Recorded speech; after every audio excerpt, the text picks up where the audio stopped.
সাতক্ষীরা তালাই ধানের শীষের নির্বাচনে জনসভায় নির্বাচিত হলে খলিলনগরে দ্রুত উন্নয়নের কাজ শুরু করব প্রতিশ্রুতি হাবিবুল ইসলাম হাবিব। সৈয়দ আব্দুল সালাম পান্না, নিজস্ব প্রতিবেদক। সাতক্ষীরা ১ আসনে বিএনপি মনোনীত ধানের শীষের প্রার্থী ও সাবেক সংসদ সদস্য হাবিবুল ইসলাম হাবিব বলেছেন, তিনি নির্বাচিত হলে ১ মাসের মধ্যেই খলিলনগর এলাকায় স্থানীয়দের মতামত নিয়ে উন্নয়নমূলক কাজ শুরু করবেন। তিনি বলেন, তার দ্বারা কারো কোনো ক্ষতি হবে না। সংখ্যালঘু হিন্দু সম্প্রদায়ের নিরাপত্তার দায়িত্ব তিনি নিজে নেবেন। দলের কোনো কর্মী অন্যায় করলে তাকে দল থেকে বহিষ্কার করা হবে। হাবিবুল ইসলাম হাবিব আরও বলেন, বিএনপি স্বাধীনতার পক্ষের দল। তারেক রহমান বলেছেন, সবার আগে বাংলাদেশ, সবাই মিলে দেশ গড়তে হবে। তিনি কর্মীদের হাতে ধানের শীষ প্রতীক তুলে দিয়ে ভোটারদের কাছে সমর্থন চান। আগের নির্বাচনে এই ইউনিয়নে তিনি বিপুল ভোটে প্রথম হয়েছিলেন উল্লেখ করে বলেন, এবারও জনগণের ভোটে বিজয়ী হতে চান।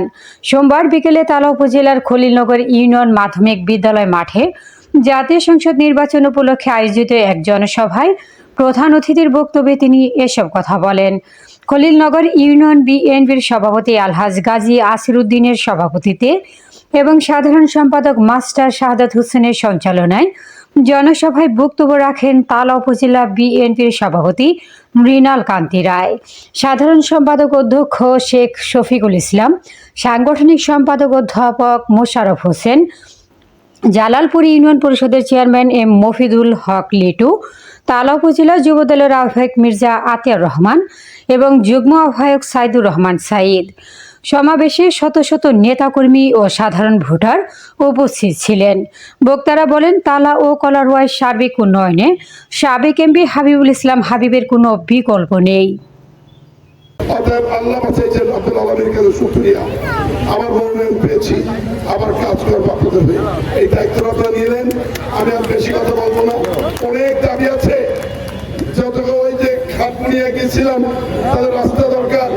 এই দলের খলিলনগর ইউনিয়নের সমস্ত রাস্তাগুলো করতে হবে। আমি খাট নিয়ে গেছিলাম, গিয়েছিলাম, তারপরে খলিলনগরের রাস্তাগুলো বেহাল অবস্থা। এত খারাপ কি আমার আমলে ছিল?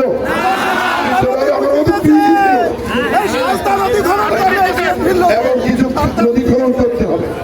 কি আপনাকে সালতা নদী খনন চান? আমি ভাই যদি আপনারা আবার ভোট দেন, ভোটের পরে আমি আবার বসে আল্লাহকে হাজির নবীকে বলছি, কারণ আমি এই স্টেজে একা থাকবো।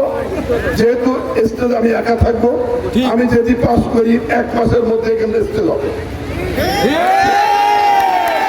সেই স্টেজে আমি বলবো, কেউ থাকবে না। এবং আপনাদের সব সমস্যাগুলো শুনে আল্লাহকে হাজির নজির রেখে রাষ্ট্রীয় ক্ষমতায় গেলেই আমরা আপনাদের কাজ সবার আগে, এই খলিলনগর আমার সবার আগে টার্গেট। এবং আমার কোন ছেলে সে যেই হোক কোনো অত্যাচার করতে পারবে না।